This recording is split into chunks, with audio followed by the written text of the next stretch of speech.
Loh, mama kan nanti cilok kok nyuci. Ya gitu deh, makanya harus pakai masker kan, emang kenapa kak? Kenapa sih mama nggak beli mesin cuci aja? Kan kasihan mama capek.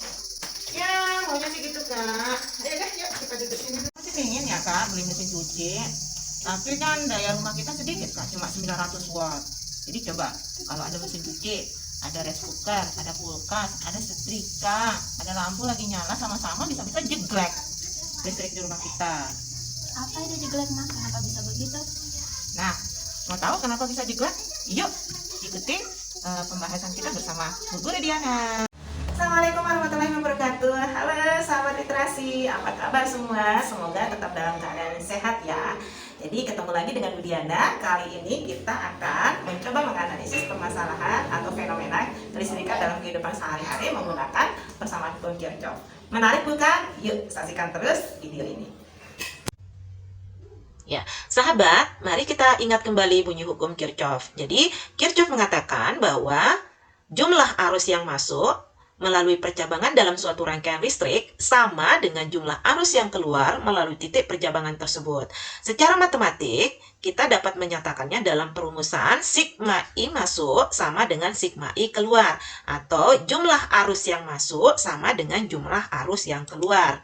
Nah, seperti terlihat pada gambar ini. Jadi, arus masuk itu sebesar 0,35 ampere. Kemudian, arus ini akan dibagi ke dua lampu di sebelah kanan sesuai dengan nilai hambatan listriknya.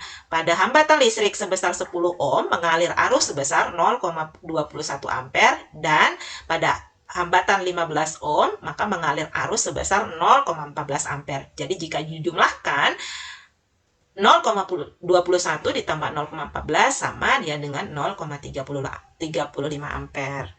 Nah, selanjutnya kita akan melihat bagaimana penerapan hukum Kirchhoff ini dalam menyelesaikan fenomena kelistrikan dalam kehidupan sehari-hari.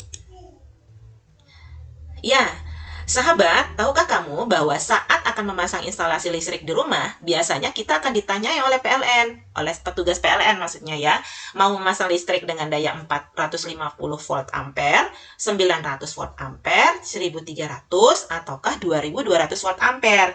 Masih ingat kan kalau volt ampere itu sama juga dengan watt.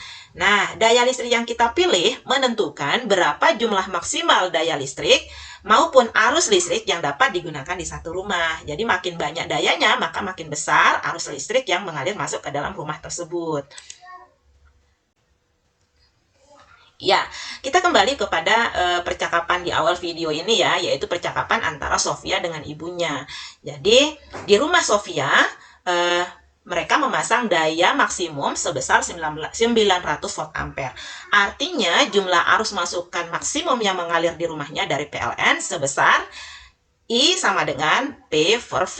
Jadi rumus I sama dengan P ini adalah daya dibagi tegangan, itu kita peroleh dari rumus daya ya, bahwa daya sama dengan tegangan dikali dengan arus. Jadi I dapat juga kita rumuskan dengan P per V atau daya dibagi tegangan. Jadi kalau kita masukkan angkanya, maka dayanya 900 watt atau 900 volt ampere dibagi 220 volt ampere. Jadi nilai 220 ini adalah nilai tegangan yang kita dapatkan dari PLN loh ya. Jadi kalau dibagi hasilnya berapa? Jadi 4,1 ampere.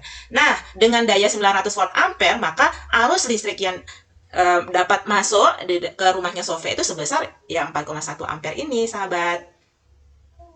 Baik, sekarang kita akan gambar ya rangkaian listrik di rumahnya Sofia. Jadi karena rangkaian listrik di rumah kita adalah menggunakan rangkaian listrik paralel, maka kira-kira gambarannya seperti ini.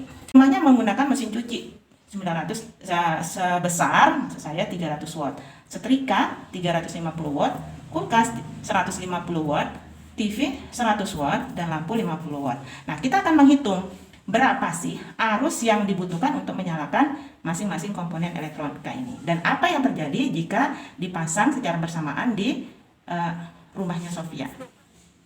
Oke, nah sekarang kita hitung nilai I1 ya. Jadi I1 dengan rumus P dibagi V, maka kita akan dapatkan dayanya 300 watt, kemudian tegangan 220 volt, dibagi hasilnya 1,36 ampere. Kemudian I2 350 watt dibagi 220 volt, hasilnya adalah 1,59 ampere. Ya, dengan cara yang sama kita akan mendapatkan hasil I3, I4, dan I5. Sehingga kalau dijumlahkan, jumlah arus yang keluar itu sebesar 4,31, dibulatkan satu angka belakang koma, hasilnya 4,3 ampere. Jadi, arus yang dibutuhkan untuk menyalakan semua komponen elektronika ini secara bersamaan melebihi arus masukan dari PLN yang sebesar 4,1. Lebih besar arus yang keluar daripada arus yang masuk. Sehingga apa yang terjadi?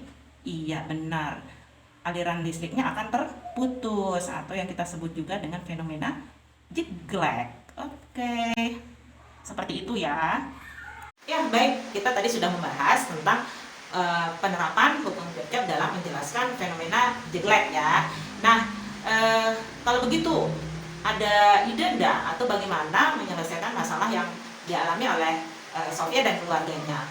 Ya, tadi kan solusinya Sofia itu pingin gitu ya kalau ibunya membeli mesin cuci, tapi ibunya kan mikirnya nggak cukup nih daya listrik di rumah kita untuk bisa pasang mesin cuci gitu. Nah, setelah tadi melihat pembahasan, apa nih yang bisa kalian usulkan untuk mengatasi permasalahan tersebut?